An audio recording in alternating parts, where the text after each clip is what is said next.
Good morning, and thank you for being with us today. If you guys are like me, you're going to have downtown playing in your head all day. Downtown. But anyway, so we have a good program for you guys today. Downtown Wilmington and its surrounding areas continue to evolve in new and interesting ways. And that's why this morning we want to catch up with some of the people working to shape downtown development.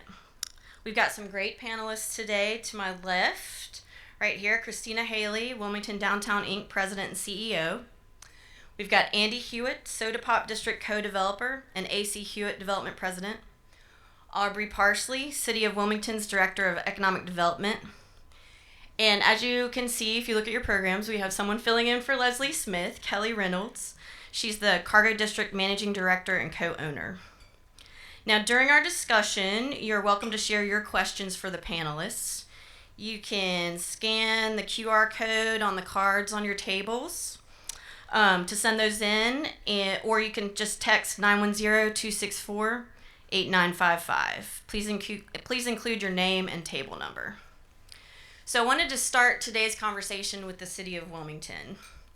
Because of the city's purchase of the former PPD and Thermo Fisher Scientific campus on North Front Street for $68 million and pieces the city bought years ago in northern downtown, the city has a lot of downtown real estate, including the remaining properties they have after they moved into what is now called the Skyline Center. So my first question is for Aubrey. Can you please update us on the city's priorities for selling or developing those properties? Sure, Cece. Happy to do it. First, thank you everyone for being here, and thank you to the Biz Journal for having me on as a panelist. Yes, the city does own just a little bit of real estate in our downtown Wilmington, especially concentrated on the north end of downtown. We have about 12 acres on the north end of downtown that's under my purview to manage and seek out good, high productive uses for. The priority, though, as of late, has been really focused on two things, leasing and then one sale in particular. On the leasing side, leasing the excess surplus space in Skyline Center that the city is not utilizing for operations has been one of the main priorities over the past really 24 months. And we've had some fairly significant successes in that, especially over the previous 12 months. And we have another, hopefully, success coming on the agenda tonight with under council consideration for another 20,000 square feet to lease. But over the last 24 months, the city has hit almost 100,000 square feet in leased space in the building. So that is quite a milestone for us. We've got a great track record of bringing tenants in and solving for different situations and making what was really designed to be a single tenant space work as a multi-tenant facility, which has been wonderful. We also have leasing activity on 115 North Front Street, which is the United Bank building, right across the street from Thalian.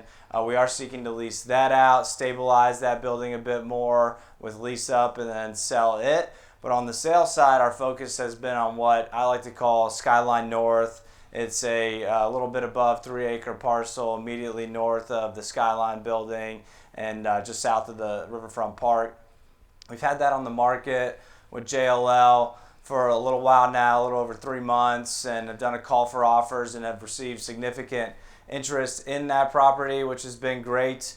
So we are in the final stages of going through the opportunities that we have for that site on the resale side and development, and are looking forward to presenting that to council soon. So that's really where the focus has been. We're trying to take an incremental approach to how and be smart about how we go through our disposition procedures on this really terrific portfolio of assets we have on the north end of downtown. But yeah, that's the priorities, leasing and the sale of 1021 North Front Street. Thank you, Aubrey. Some of the big news coming out about the city in the past 10 years has been the creation of new development outside of the central business district. And two of the best examples of that are the Cargo District and Soda Pop District. So I'm going to ask our district representatives, Andy and Kelly, if you could spend a couple minutes telling us about the districts you've developed, how they came to be, and where they stand. And I'll start with you, Kelly. Well, you guys can see I'm not Leslie. I have been a part of the cargo district since we started. The first building was actually purchased in 2008. And then over the next 7 to 8 years, there were small purchases. And then in 2017, we did a soft launch on the district. We had very few tenants. CoWorks and SkyNav were our first ones. And then we started our apartment development. And that really kind of put us on the map. We had a lot of interest in building with containers. And from there, we just turned into this incubator for small businesses. People started coming to us, do you have a small space for us to lease? And that's kind of been our niche. And now in 2025, we have 85 businesses that include artisans, tech, restaurants, bars, and it's just been incredible. Thank you. Andy? Yeah, so in 2019, I made the first investment in the Soda Pop District. I had been, at the time, living in Charleston and continuing to travel to Wilmington, where my wife's family was, or is, and kept looking at that area, particularly because of the scale of the potential. You essentially had close to 4 city blocks of vacant buildings, raw land, with close proximity to downtown, the high school, and it was just sitting there. And so made the first purchase in 2019, which is now Highwire and Cugino Forno. Highwire was kind of the test pilot of, yes, we can bring in businesses that want to be in this area. And so after that, assembled a team, and we made an additional investment in 2021. All in all, we assembled 23 parcels, about 8.5 acres, which is the better part of 4 city blocks. And again, the idea being adaptive reuse, converting, instead of demolishing, converting old warehouses to bring in a variety of tenants. To date, we've brought in 26 tenants. Many of those tenants have made long-term investments, 10, 15-year leases. And it's nice also to see we've created this community, and I see several of our tenants in the crowd, which is just really means a lot. So essentially, we have stabilized 125,000 square feet of adaptive reuse, and where the project stands now is really looking towards the additional phases, which include a 2-acre parcel directly across the street from Highwire, which I think many of you use as parking. I hate to say it, that has been sold and will be developed. I think they're going to include some parking. But that has been sold to a local developer who intends to build housing, apartments and townhomes. We have been working with the city to add additional street parking, which I believe is in the works. In the works. Which I wanted to say that, put a little pressure on them there. And then we have another 2-acre parcel along Market Street, which we're considering infill as well. And so that's where it stands today. It's been great to work with not only the city, but the community. We have this incredible fabric. And last year was a bit slow. This year, our leasing has been great. And I think that is attributes to us reaching a critical mass, as well as just kind of the wherewithal of the Wilmington business community. And Andy, you inherited the Soda Pop name, right, from the Coca-Cola building? I will clarify. So the district itself was already named when we started investing. Obviously attributing to the Coca-Cola building, but there were also 2 other bottling companies there back in the day: Electric Soda Pop and Wilmington Soda Pop. And we can give thanks to Dan Brawley of Cucaloris for the nickname. So, thank you. All right, turning to you, Christina. As head of Wilmington Downtown Inc., you're in the trenches each day. You hear from people each day about the needs and wants of downtown. What development needs have you noticed and studied in your time there? Well, first of all, the need for more hotel rooms in the central business district. We have a wonderful venue, 7,000 person venue, Live Oak Bank Pavilion. We also have a wonderful convention center, and just a whole host of people who are driven to downtown as tourists. So we're seeing capacity reach a maximum, and the convention center unable to find the room block rates that they need in order to support their conventions in the central business district. And so we need more hotel rooms. WDI did a study which took a look at our venues, and we rolled that into a hotel needs assessment, which took a look at the city's north properties. And the study rendered that we could expect a market for a 300-room upper upscale class hotel on the north end to go along with the Wilmington Convention Center. So hotel space is needed. I think with some recent developments, we are seeing that hotel development enter our market, and so we're just looking forward to seeing how those developments pan out on the north end in the future. Other than hotel needs, we need more retail space. I get a ton of folks, entrepreneurs, small business owners who are looking to locate into the central business district and also into our emerging commercial districts, but more specifically for the downtown core. We are seeing a very low vacancy rate for our retail. I believe the last time I checked, it's about a 3% vacancy rate. Historic lows in our vacancy. So we need some places where more people can come in, they can invest, and bring their business downtown. Also, I'm seeing the need for more national retailers to mix in with the small business entrepreneurs, something that will provide a more healthy mix and encourage people to stay longer downtown. Thanks, Christina. I want to remind everybody to please text in your questions. Like I said, with the number and the QR code is on your table.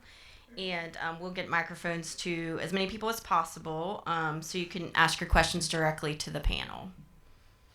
So my next question is for Aubrey, and others can weigh in too. What can you tell us about the Chestnut Street property that is under contract and its grocery store element?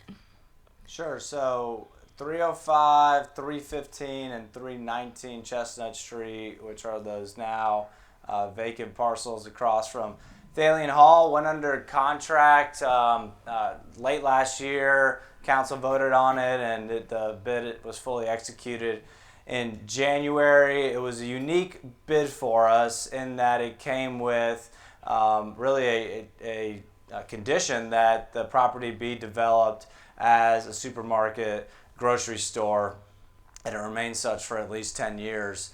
Which was, in terms of solving for a public need, obviously something that our city council saw a lot of value in, and we did too as a city. It's one of the first things I remember the mayor bringing up to me as a problem we've been looking to solve for a long time. You know, when you first come onto a job like the one I'm in, you try to go through some of the old planning documents and see what the problems of the past look like, and you can find, you know, dating back to the Vision 2020 plan from 2005, mentions of the need for a full-service grocery store downtown. So it was a well-known, well-established need. I think there's something like 8 food deserts in the city of Wilmington affecting 1 in 4 city residents. So looking to use our surplus property not only to receive as much as we can in terms of sale proceeds, but also in the vein of public good and solving for known needs is something we're going to, of course, seek out opportunities to do, and one presented itself on that Chestnut Street property, which was really exciting. So it's been under contract for since January. It remains under contract. We're hoping to have some more substantive updates here soon, but for the folks that do have it under contract, the developer, everything appears to be on track at the moment, but hoping for some more formal announcements here, perhaps later this summer, so stay tuned. Thanks. And Christina, is the grocery store, is that something that you hear about too from people, you know, wanting something like that downtown, a full service store? Oh yes, we've had several new apartment developments on the north end. Most recently, a 293-unit apartment complex with a 488 parking space deck on the north end of Metropolitan at Riverwalk. So as our community grows with more residents, we need something that can help them fill their refrigerators with fresh produce. So this has been a need for many decades, and I consider it a transformational project for downtown Wilmington. Okay, thank you. I'm gonna start with you now, Andy, and this is a question for the whole panel. What other potential do you see for development in the immediate surrounding areas for downtown? Yeah, I think obviously Aubrey mentioned the amount of available space in the northern part of downtown, and I think that's certainly one area of focus. That is raw land. You can thoughtfully plan the different types of uses.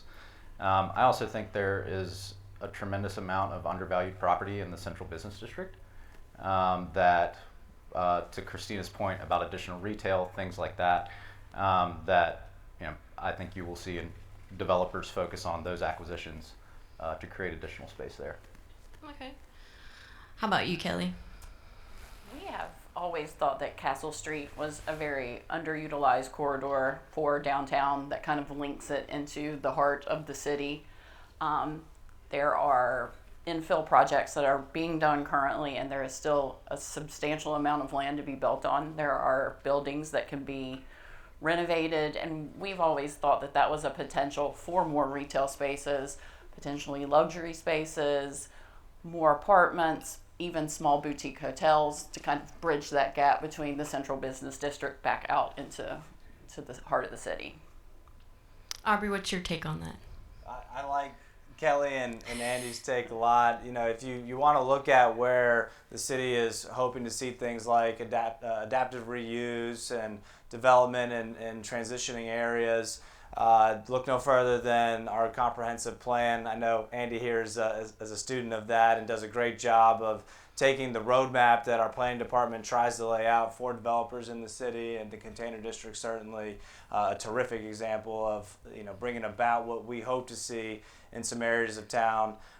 It's something that we've seen great results on. If you look at the things happening on South Front Street, Soda Pop District, Container District, the comprehensive plan tries to be the roadmap for those things. And then more particularly and more focused, and I hate to jump ahead with the questions, but the city of Wilmington has a greater downtown plan underway that not only is going to try and capture some of the things that we're planning for and hoping to see in the future as a city and the central business district, but also in the greater downtown area, which makes up, I think, about 18 different neighborhoods from Sweeney all the way down almost to the port, and then as far east as the bottom and places like that. So it is something that we are hoping to release a draft here soon, likely later this summer, but there's been a tremendous amount of public outreach under that effort. I think we've had as many as 5,000 participants either answer survey results,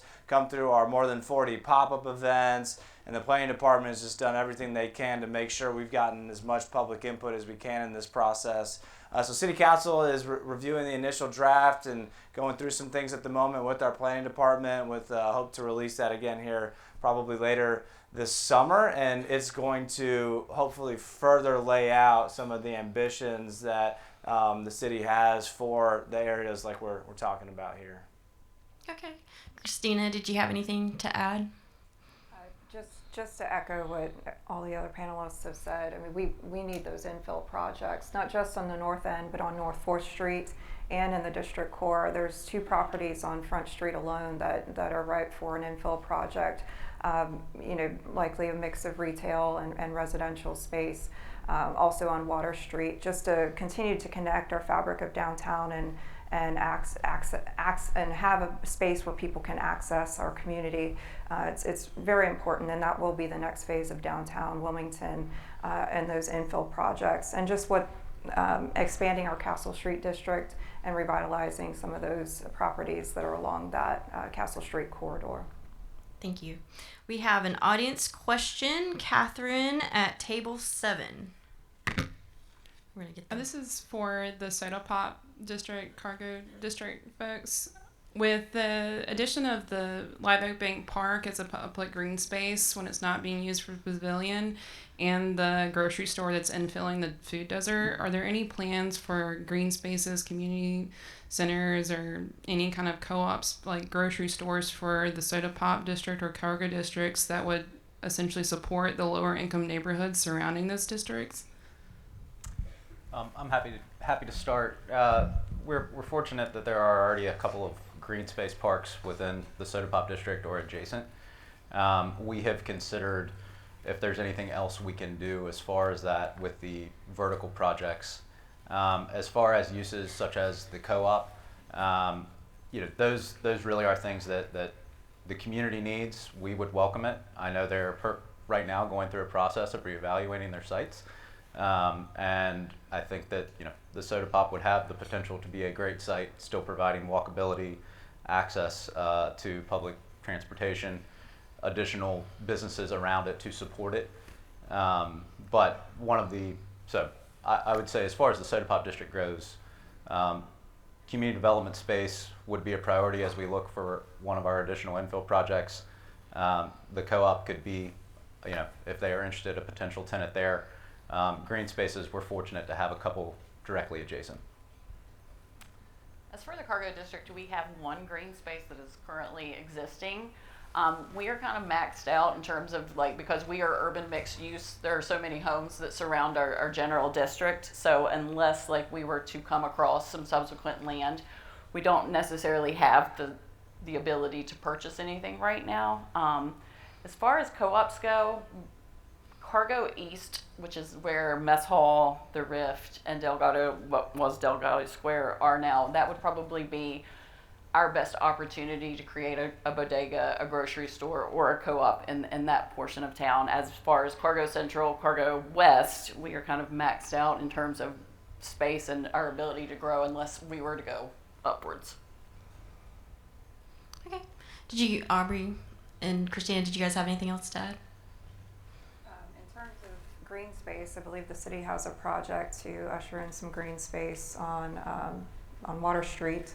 I'm not sure where that project is landed. I know it's in the design phase, but the green space is being eyed for our Riverwalk. Yes, we did purchase a property from the Coast Guard in the not too distant past year. I think it's maybe been 2 years already, but it's right across from the federal courthouse, and we have a multi-phase Water Street Park project that's rolling out, and I believe we're about to get cost estimates from the consultant on, I forget which phase number it is, I always get them confused. I think it's phase 3 perhaps, but we're incrementally adding green space to that Riverwalk area. But I think the question was more particular to Soda Pop and the container district. So not so familiar with our Parks and Recs plans for that are. I know there's a lot of UMX is what I think the zoning is for you all, and the green space requirements are a little different for that zoning versus some others. So there's probably opportunities there potentially to see some of that in the future, but I don't know that there's any targeted efforts at the moment. But just to make another plug for the greater downtown plan, one of the things we did hear a lot from, and just to acknowledge your question further, was the want for green space in the greater downtown area. Mobility comes up a lot, so pedestrian access, bike access, green space. Economy comes up quite often, both in the form of folks having affordable housing, small business, recruiting new small businesses, and retention. And I think some of that, all those things really go hand in hand. So hopefully that's something that we can be considerate of going into the future. But I think we're going to see the greater downtown plan lay some of that out here in the not too distant future. Okay. And we have another audience question. Andy at table 2. Hey, Andy Jones, CEO of Warm NC. Aubrey, appreciate you mentioning affordable housing. The question is for the panel, what role do you see for developers to address the affordable housing needs downtown, including existing housing and new developments? Sounds like a developer question. Sounds like a development question. All right, well, I will take a stab at it, and I think that there is not one overwhelming solution. I think it requires obviously additional supply. We do have some available land. Whether portions of those projects get designated as workforce or affordable housing, or just the overall supply increases and therefore the market levels out. I think those new buildings is what everybody thinks of when it's about affordable housing. But there's also just an incredible amount of existing housing downtown Wilmington. And similar to your line of work, Andy, and things like the Historic Wilmington Foundation that has grant programs for restoring homes, I think that's a major missing piece of the puzzle. And what it all boils down to then is, how are these things funded, right? You are a nonprofit. Affordable housing developments obviously have some incentives, but I think it's going to take a pooled collection of not only types of projects and types of housing, but also a collective effort between private development, our government entities. We are very fortunate to have the New Hanover County Endowment, and I think it really takes all of these people talking and coming up with solutions. And there is not one solution. Not one person can fund it. Not one person can build it. It doesn't all need to be apartments. There are families that need houses. And so it's a collective effort of the types of housing, and it's a collective effort of the people in this room, both private, public, of continuing to make efforts. I think he answered that incredibly well, and I do think a lot of it is developers kind of coming together along with the city, and if we are going to breach those subjects, everyone being on a page of understanding the needs and then what is expected of us, honestly, when it comes to private development along with the city. I think that's what is expected of us is a good one, and Aubrey has twice referenced the comprehensive plan, and I think that, particularly as a developer, I looked at zoning, I saw UMX, I could tell that's where city wanted to see investment, and I commend them for those UMX zoning overlays, which really allow some flexibility for developers. I think that the greater downtown comprehensive plan, I think all of us are anxious to see that. I think part of it is not only laying it out on paper, but how are we going to get it done collectively together, and would love to hear any thoughts. Yeah, it's obviously one of the bigger challenges that we face. It gets a lot of attention, both from staff and, of course, our city council at city council's directive.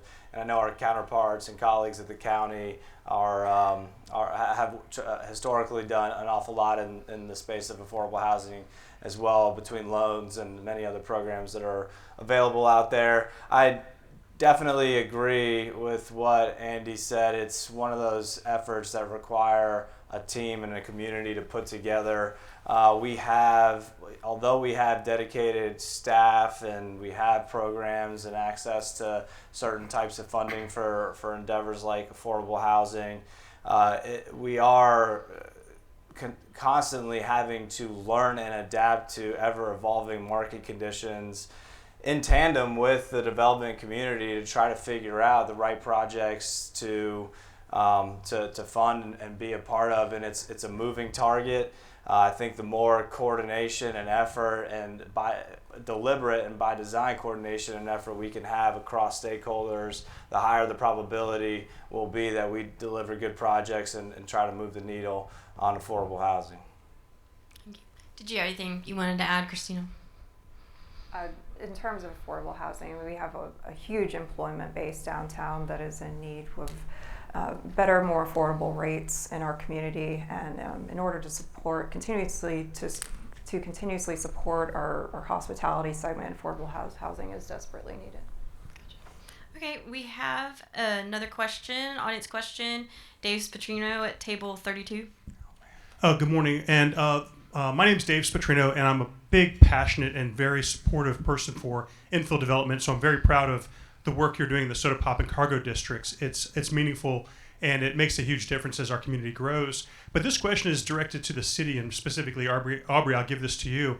The amount of private investment by the developers that are doing infill is staggering. It's in the tens of millions of dollars just in the last few years. And with the new tax revaluation, whether we stay revenue neutral or not, you cannot discount the fact that you have created a mutual fund that is kicking off a significant amount of money that was not coming into the city without the work that the Cargo District and Soda Pop have done. My concern is, and I'll speak specifically to the Cargo District since I drive through that intersection at least once, if not twice a day, it is a painful part of town to not just drive through, but also look at. And after seeing some of the improvements, and I say improvements in quotations, of trying to create some pedestrian benefits by putting in barricades to keep cars from turning, at what point does the city make an investment? And without the crutch of, well, it's a DOT road, we can't make an investment, but where does the city come in following this development to not just add benefit from the tax base, but add value aesthetically that the developers can't really be burdened to do? It's a great question. Always count on Dave to send me the good questions. The truth is, this is a topic that I think an awful lot about, especially in the internal at the city in the development of the greater downtown plan.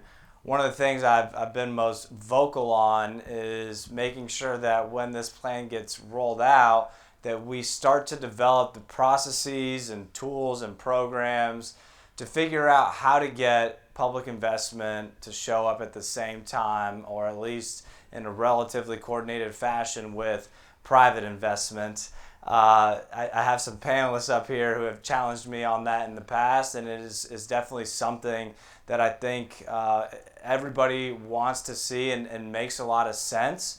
The gears of government moving at sometimes different rates than the private sector make that a challenge, but I think there are ways to accomplish that. And as we roll out the greater downtown plan, you'll probably start to hear some updates from different steering committees and things we're going to put together to hopefully address what Dave touched on, which essentially is getting public investment to show up alongside private investment in a coordinated fashion.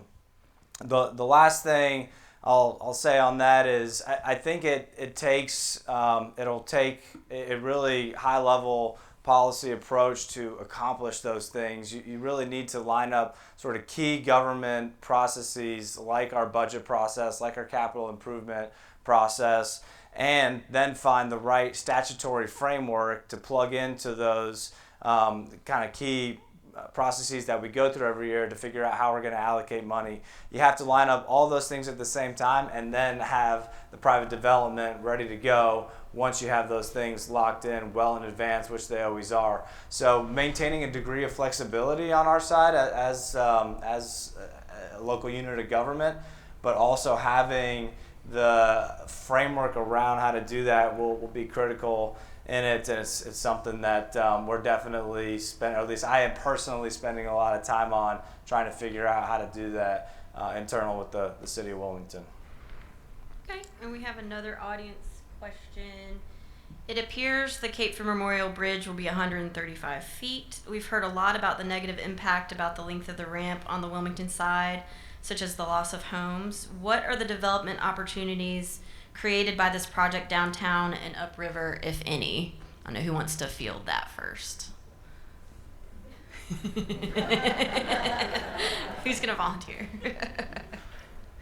What do you think, Andy? Well, first off, I mean, I think that you can look at it from a couple different perspectives. There's a lot of stakeholders with opinions, pros and cons for the bridge height. I believe the recommendation being 135 feet came from the Coast Guard or the Army Corps. Both, yeah. Which ultimately is going to provide the direction. I really hope that through design, it is taken very seriously, mitigating the impacts to our local community, because there are neighborhoods and residences, and a lot of times when you see large infrastructure come in, they suffer the most, whether they're bought outright or whether they're just now next to something large. But on the flip side of that coin, you also have the need for a new bridge. You have a need for not only in service what our service demands are right now, but for the future, and that's obviously very important for our economic health. As far as creating development opportunities, tangibly, I don't necessarily see it. Intangibly, it's about making sure we have the right infrastructure in place to accommodate future growth. Okay. Anybody have anything else to add? Nothing to add. Okay. Okay. So I want to circle back to the other side of downtown, the northern portion, and ask you, Aubrey, about there was at one point a gateway project that envisioned a public-private partnership on the north end with some of those properties that the city assembled. That would have, different components of residential and commercial and probably possibly some city offices. What is the status of that project at the moment? So Project Gateway was something that the RFP was rolled out in 2019, believe it or not. So that RFP is 6 years old now. And at the time, the city was trying to solve for a few things. I think the two things on that appeared as public needs were a grocery store and a visitor center, and I believe there's a third, but I'm not able to call it to mind at the moment. So RFP went out. There was one respondent, and the city went into sort of negotiations after council approved that submittal under the RFP. An awful lot happened after that was approved by council. COVID obviously slowed things down in terms of the back and forth and sort of willingness for both parties, truthfully, to jump into negotiations on something when we didn't really know how the world was going to look on the other side of that. And it picked up a little bit of time after the COVID was behind us, and during that time, plenty of other big things happened with the city. The city picked up the Salvation Army property, which was immediately south of what we owned at the time. The Skyline Center purchase happened, which added the parking deck to our inventory, as well as all the other acreage that came with the purchase of that building and the parking deck. So an awful lot changed during the course of trying to put that program together, but ultimately through all that change, the premise under which we had for that RFP and where the market was at the time, and considering everything else we had, it just didn't come together in the end. So with that, the city decided to really shift its priorities, and this is what I touched on in the first question I think you asked, Cece, which was what are our priorities at the moment. So Project Gateway is still something we're very much interested in. It's a terrific opportunity to build at scale, especially on that south end of the holdings there, the 800 and 900 block of North Front Street and 3rd Avenue. So it's something that we hope to roll back out soon. It'll take some input from council to get us set on the right policy direction for that one. But it's something that certainly remains on the docket and something that we're still paying attention to, but not at the moment a priority. Okay, thank you. Did you have anything to add, Christina? The northern properties are a significant opportunity to raise our tax base and create very dense projects. Maximum height is 240 feet, which is the highest level that you can build in the central business district for zoning. Right now, we're sitting at $740 million overall in property tax value for the central business district. Last year, we were at $780 million. So as we continuously see more developments, those highly dense, major investments on the north end will not only bring value to the central business district, but also bring value to the entire community. All in all, between the city of Wilmington, New Hanover County, and the municipal services district tax, the tax value generated off of the central business district was over $6 million. So we see the north end properties as the future of downtown Wilmington, and also to support our tax base. Okay, we have another audience question from Dori Bishara, table number 9. Hi, everyone. When you look at other communities in our country or the world, what downtown districts do you find to be inspiration for your work now or the future? Well, there are not a lot of inspiration when it came to Cargo District. We kind of, everything about the I'm in awe of listening to you guys. Like, we have been such an organic kind of development. Like, it just started as one little building, and then it became two, and then a purchase, and then kicking around ideas. Like, a lot of this was never planned. We didn't submit large scale development to the city.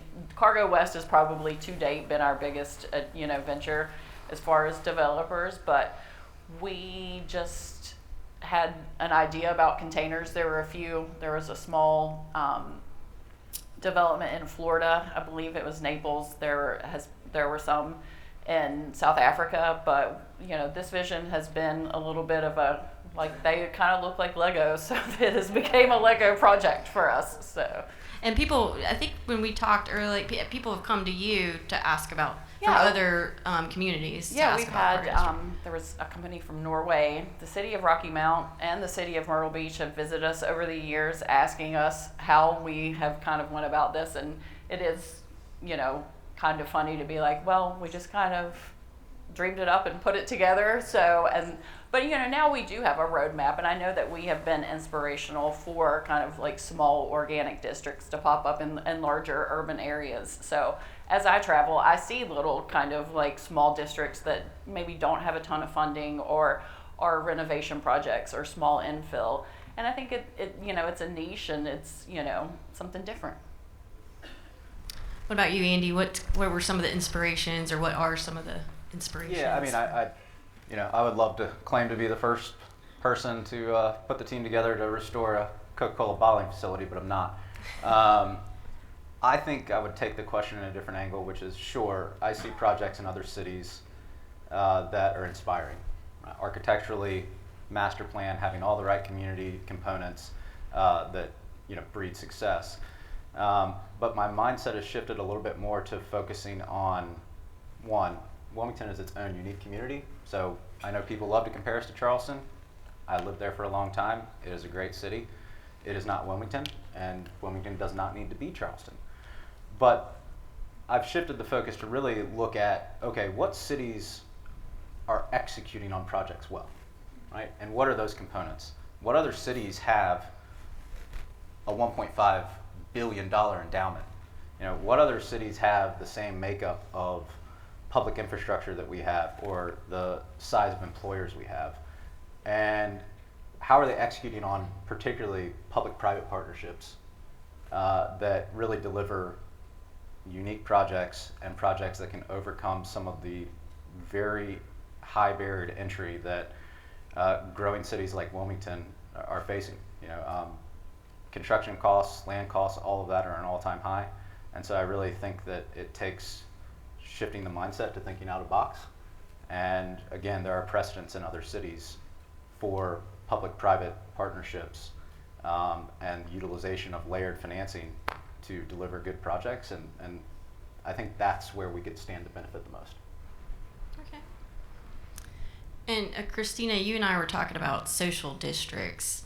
I want to see if you could kind of explain what that is, and also let us know when we're going to be able to legit drink in the streets. Well, speaking of models from other cities, everybody knows that across North Carolina there are several cities, downtowns, who have implemented social districts. Back in February, we lobbed our attempt for a social district with a 3-day pilot period that was approved by City Council. It took a lot of work to get to that point. More specifically, more work for the business ownership in the Brooklyn Arts District. We had more than 20 businesses that had band together to advocate for the social district within the Brooklyn Arts District, and it was widely successful and very well received by the community. I believe when I checked the numbers, we had over 3,000 people in the Brooklyn Arts District at once over that time period from noon until 5 p.m.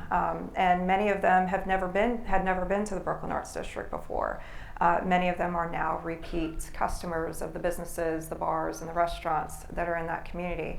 Adding a little bit of mix of retail too, with some pop-up tents on private property. But we worked very hard over those 3 days to make sure it ran smoothly, and there were no reports of needing any law enforcement, and everybody was very well behaved. And so we have been working with the City of Wilmington on a set of standards and provisions, a blanket, if you will, of what we want to see social districts look like in the future. What are the constraints and what are the standards for implementing a social district should not only the Brooklyn Arts District want to have a more permanent social district, but any other community in the City of Wilmington. So far, the Brooklyn Arts District has submitted a proposal to the city for an every Saturday social district from 12 until 5 p.m. And right now, both the standards and provisions are being reviewed by city staff as well as the Brooklyn Arts District collective proposal. And I believe the standards and provisions will be going to council in July. Okay. And Kelly, do you think that's something that could fit well in the cargo district? Very much so, and that is probably of our alcohol establishments, the number one wish on the list is like, can we become a social district? We do have 8 bars down there now, so people naturally, and they are in such close proximity, there is this kind of natural inclination to want to leave with your drink that already exists. So I know that Leslie and Christina may have talked about this briefly, about getting the proposal together for us to potentially do, but I know that's a lot of work but I definitely believe that we would benefit greatly from it, and I think that the people who frequent the district would love it. So. And Andy, do you feel like that would be something that the Soda Pop District would want to look at too? Sure. Sign-up sheets in the back. Yeah. And Aubrey, how about the Skyline Center? No, I think the social districts, obviously from the city standpoint, a lot of what we look at is managing risk. So that's why there's always this careful coordination that needs to take place. And Christina has been terrific at bringing everybody together to be able to make sure that we have the services and set up to ensure public safety and the things that go into that. But one thing I will say, just as an overarching comment for this, there's, I think, for the last 4 or 5 years, there's been over 50 social districts instituted in North Carolina, and not one has been reverted back to becoming not a social district. So I think that is a fairly solid trend that what the program and what's out there tends to be working in a lot of other places and a lot of other communities. And the city will, of course, continue to work with our various partners to pursue those projects. All right, thank you. We have an audience question from Strider Shanks, table number 51. Yeah, it's a tough name. Good morning, everybody. I'm Strider Shanks, business owner in the Cargo District. Kelly, great job out there for all the years. My question initially was about the rail trail. And I don't know if that was part of the Gateway program, so you may have spoken to it already. If so, I understand. And I will take this extra time then to put a plug in for a beautiful green space that could be the gateway to the north side of Wilmington there on 1021 North Front, since I'm a resident down here. So thanks. Sure. The rail trail is something that just received a new injection of funding here in our last budget cycle to, I think it was $600,000 or $700,000 to bring it all the way through full design. Right now that project's at about 25 or so % design. For those in the audience who may not be familiar with the project, the Downtown Rail Trail is a project currently managed and run by our WMPO, and it takes the basically old rail bed up from where the old Atlantic Coastline Depot used to be and where CFCC is now, up through that below grade rail bed over to McCrae Street, and then up through some other neighborhoods as far as Love Grove is where it's programmed to go. So that project is still very much on the docket.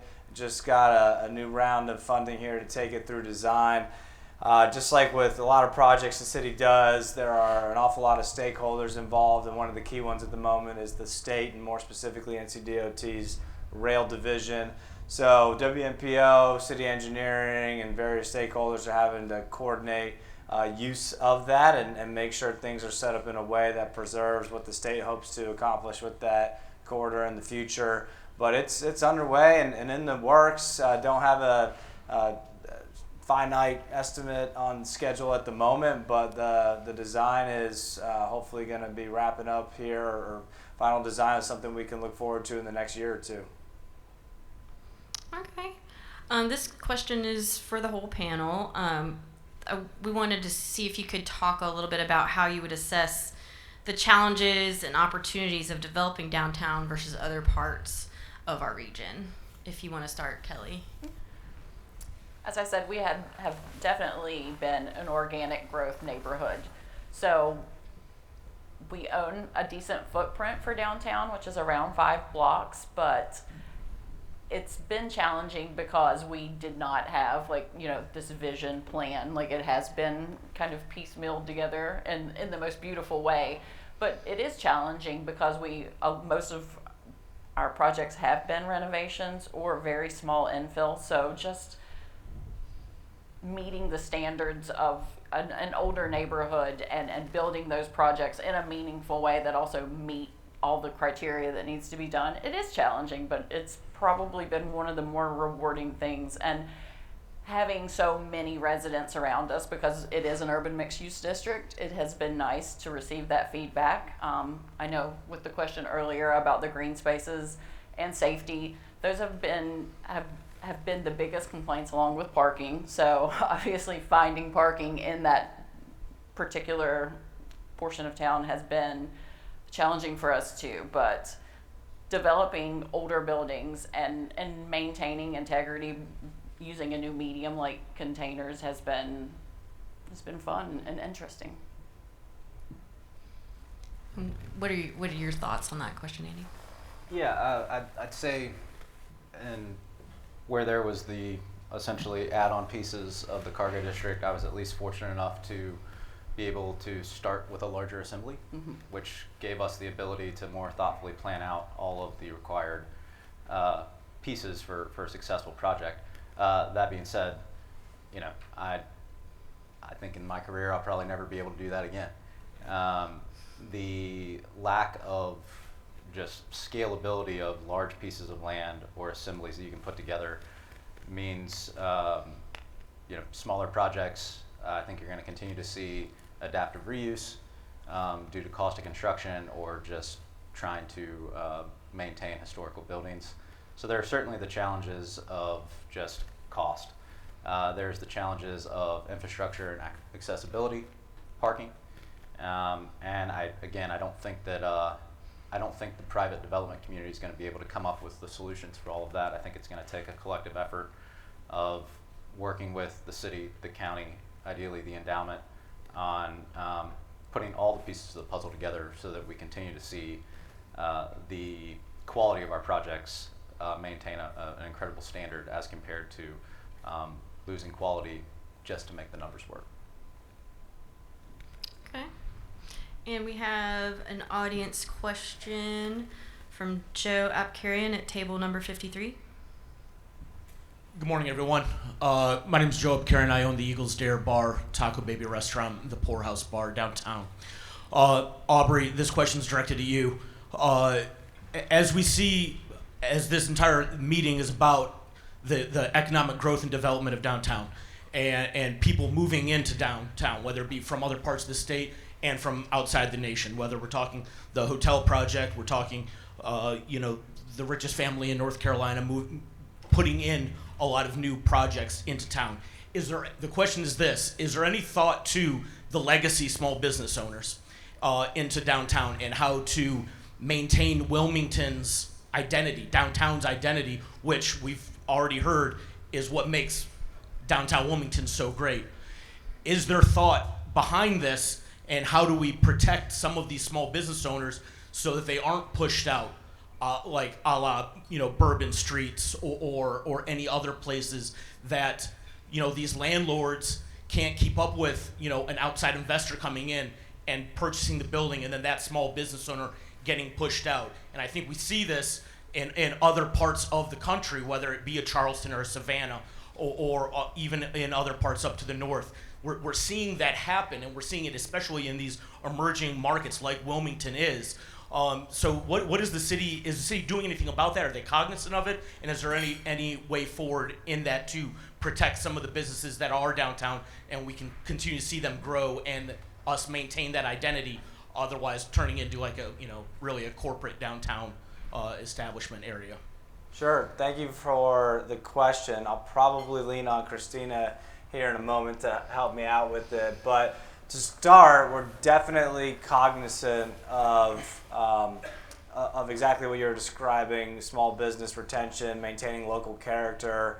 Those were two of the themes that came about in all of our public outreach for the Greater Downtown Plan. So something that we didn't just hear from you now, but heard from a lot of people over the span of many, many months that we did public outreach. So we know it's something that, from a planning perspective, we will need to address, be cognizant of, and figure out ways and programs to support the small businesses in our downtown.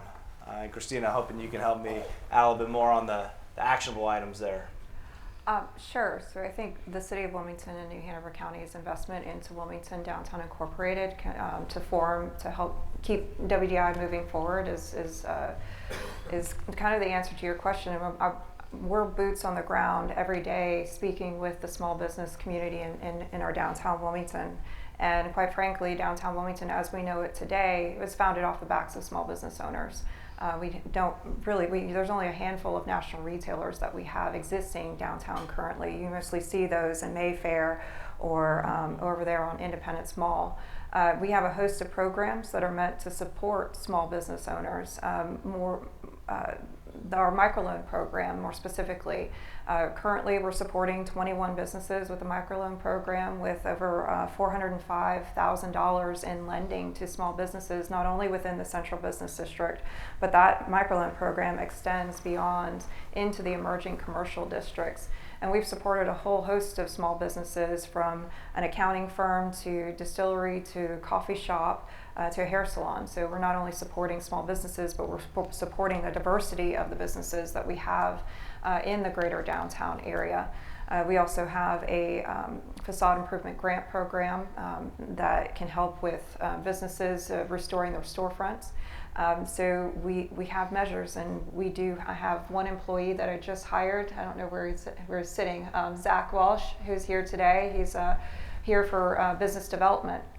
He checks in. He will be routinely checking in on the businesses to ensure that everybody is doing well, and if they're not, then what can we do to help support them? In addition, we are in constant communication with a lot of the large property owners downtown, just ensuring that their buildings are stable, and then also what is the plan for the future of their properties. And so by being who we are, an organization that's dedicated to serving downtown, I believe we're continuously going to support that small business sector that we have seen for quite some time. We have an audience question. Do you foresee a plan to connect the separate districts to make a more cohesive downtown? I had advocated heavily with the Greater Downtown Area Plan in supporting a streetscape and landscaping concept that would bring what we see in the Central Business District to the emerging commercial districts. I would love to see good infrastructure put into place by the city that will help indicate, be a flag that you're now into a downtown community. In addition, we're just really trying to work towards building that small business base. And mobility is also a huge challenge.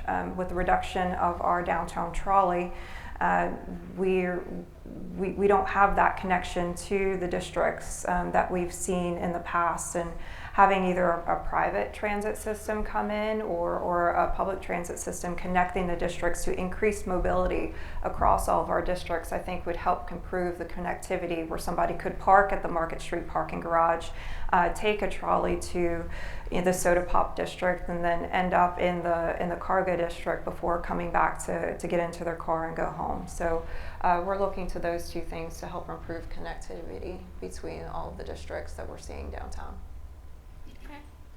And how about our district folks? Andy, what do you think about? Yeah, I mean, you kind of touched on infrastructure stuff, but yeah. I think that just in the Soda Pop district and the properties that our team invested alone, we're now starting to see other investors, whether other real estate developers or other business owners, come invest. And so that's organic growth, and that's going to continue to happen. I think that if the right infrastructure is put in place, and that involves, I think, obviously public transit, a lot of people lean towards that.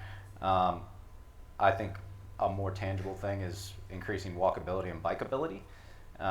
Street lights, landscaping, bike lanes, those sorts of things. I think if the city and the county and our governments can put their heads together on making that happen, you will see the private development community fill in the rest, and it will organically grow into just this burgeoning group of neighborhoods that is an incredible thing. I would say that probably one of the largest pieces of feedback that we get is walkability from adjacent areas. Street lights are a huge concern, especially in the winter time because it gets dark so much earlier. Even our tenants with the lack of street lighting have concerns about that. So yes, walkability, and then just biking is huge. We are working on adding some more bright bike docks because people do bike so heavily to the cargo district. So I believe that just partnering with the city and having a more cohesive plan to reach other areas from other areas would benefit us greatly. And I think, Aubrey, you'd mentioned before that is part of, that has been some of the concern when you're talking to folks about the greater downtown plan. Mobility has come up an awful lot in the outreach for the greater downtown plan, absolutely. We do have a planning organization in the WMPO that obviously is dedicated to solely trying to work on problems just like this, pedestrian, bike, yes, and as well as vehicular and any mode of transportation. They cover it all.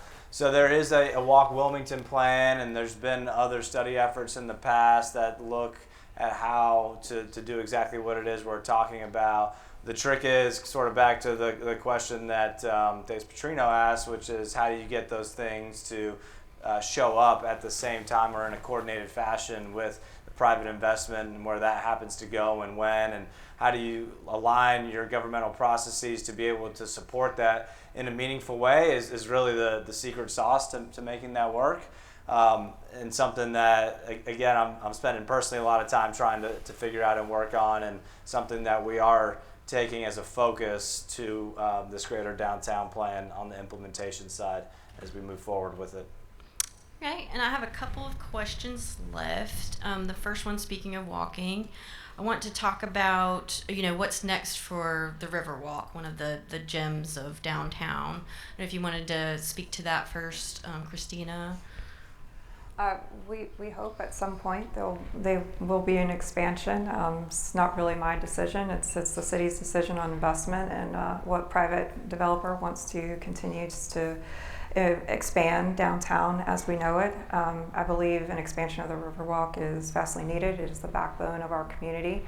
And we always saw our sights on making the river a focal point for downtown, and I think extending that focal point is an incredible need.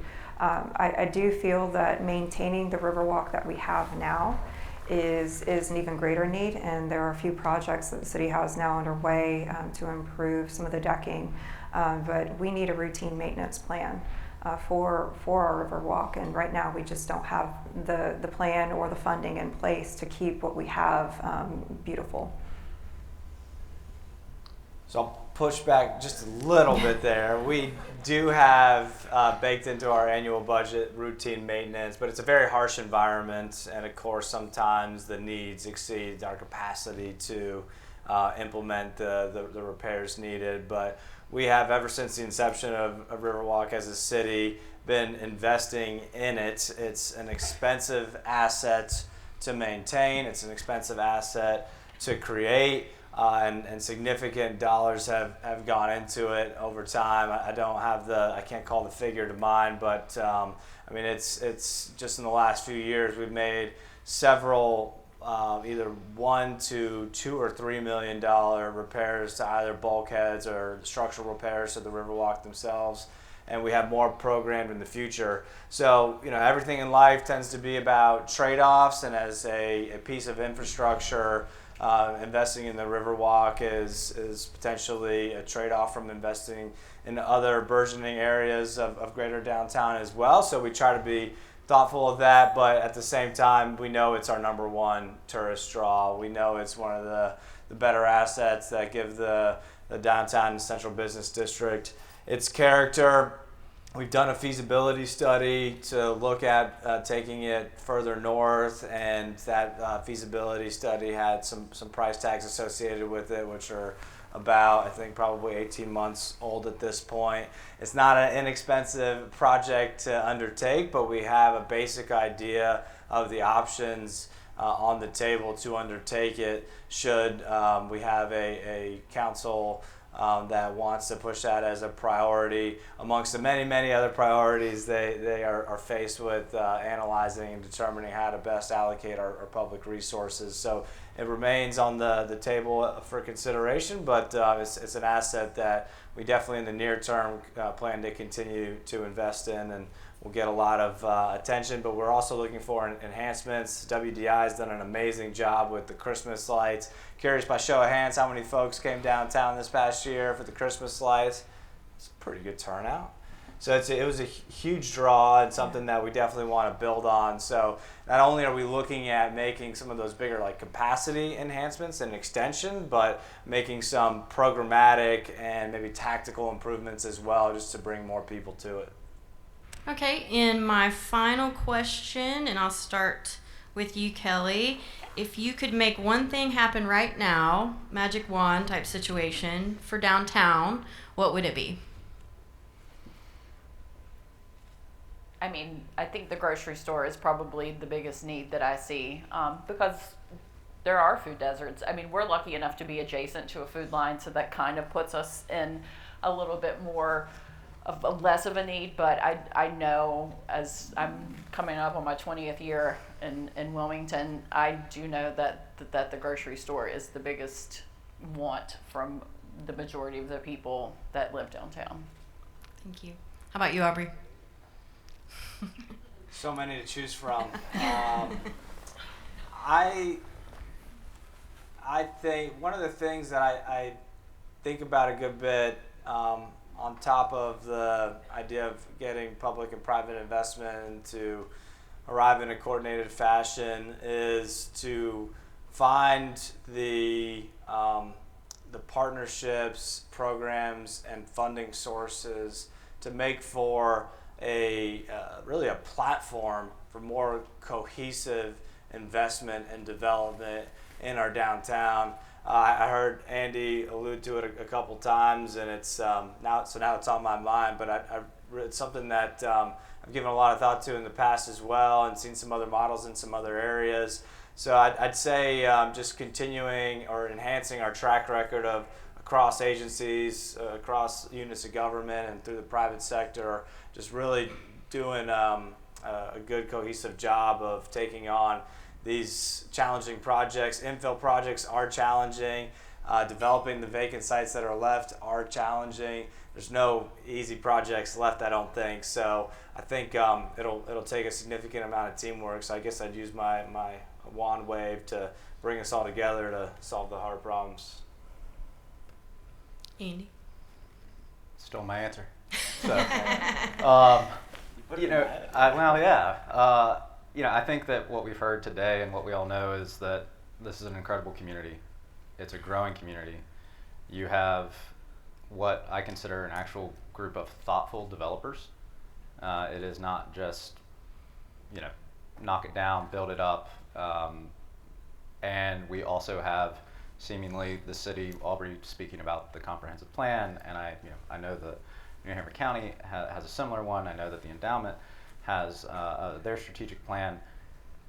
I think all of the components are here. All of the right people in the room are here. And similarly, waving the magic wand, it would be a solution, whether that's process and procedure, whether it's a new entity that brings all of the key stakeholders together to execute on thoughtful development. And for me, it's more tools in our tool belt in order to be able to support the progress that we've seen with the city. And going back to the Riverwalk, an ROT tax portion that goes to helping our central business district in constant maintenance of our Riverwalk to help assist the city a little bit more so that they don't have to push out all of that taxpayer money into the district, and just more development tools that we need to help support all the great work that these developers and many others have been helping support the investments that are being made in our central business district. And of course, I would love to see that north end developed densely with a ton of public space, condos, residential properties, and additional retail. But I think we need some additional tools, and what those tools are at the moment, I can't say. But I think if we put all of our minds together, we can figure out the necessary tools and the needed tools to implement in our community. Thank you. Let's give our panelists a round of applause.